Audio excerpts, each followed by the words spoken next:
సంఘ యొక్క ఆలోచన,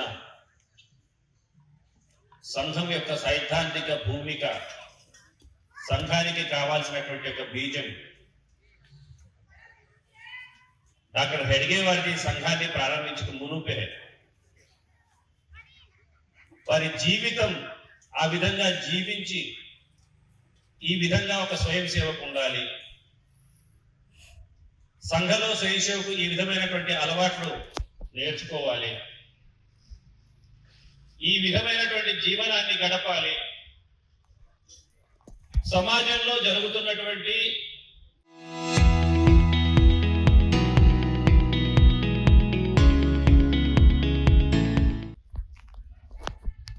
ఆనాటి పరిస్థితులకి అనుగుణంగా స్వయం సేవకు ఏ విధంగా జీవించాలి, ఏ విధంగా స్పందించాలి అని తన జీవితం మొత్తము ఆచరించి చూపించినటువంటి ఒక యోగ్య పురుషుడు, ఒక యుగద్రష్ట డాక్టర్ హెడ్గేవార్. వారి చేతిలో మీదుగా పెరిగింది సంఘం.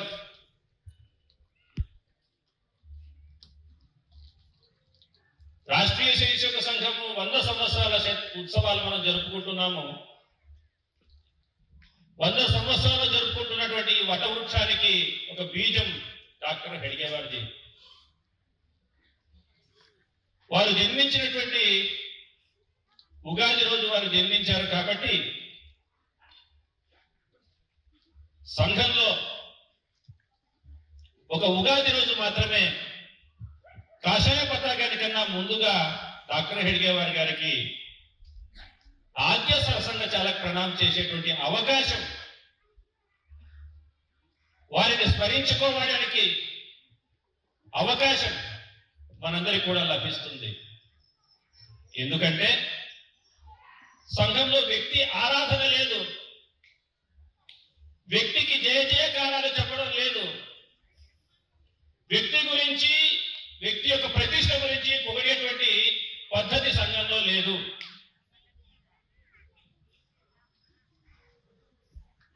కేవలం ఉగాది రోజున మాత్రమే డాక్టర్ హెడ్గే వారి గారికి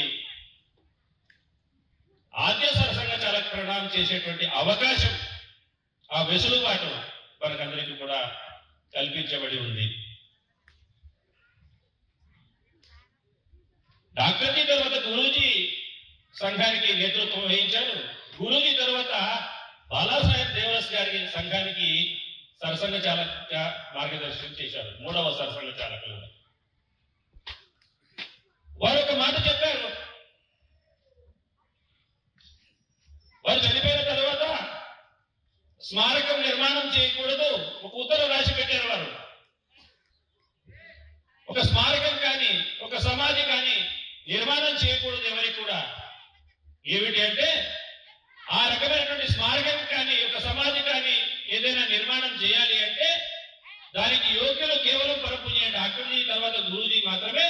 అటువంటి ఒక స్థానం ఈ సంఘంలో ఎవరికి లేదు రాబోయే కాలంలో కూడా అని చెప్పి ఉత్తరం రాసి ఆ యొక్క ఘనత డాక్టర్ హెడ్గే వారికి మాత్రమే ఉంది అని చెప్పి స్మృతి మందిరం, డాక్టర్ హెడ్గే వారికి మాత్రమే స్మృతి మందిరం ఉంటుంది, మిగతా ఎవరికి కూడా స్మృతి మందిరం లేదు, సమాధులు కట్టడం సంఘంలో లేదు. ఇది సంఘం యొక్క ఆలోచనని బాలాసాహెబ్ దేవరస్ గారు ఒక ఉత్తరంలో రాసి పెట్టి చనిపోయిన తర్వాత ఆ ఉత్తరాన్ని సంఘ పెద్దలు చూసినటువంటి పరిస్థితి. డాక్టర్జీ యొక్క జీవితం, మనందరం కూడా సృష్టి గురించి మాట్లాడుతుంటాం. సృష్టి చాలా గొప్పది. ఆ భగవంతుడు ఇచ్చినటువంటి సృష్టి ఏదైతే ఉందో, బ్రహ్మదేవుడు ఇచ్చినటువంటి సృష్టి ఏదైతే మనం గొప్పగా భావిస్తామో, ఒక పిల్లవాడు తల్లి యొక్క గర్భంలో పడిన తర్వాత, పిల్లవాడు కానీ ఒక అమ్మాయి కానీ తల్లి గర్భంలో పడిన తర్వాత 9 మాసాల పాటు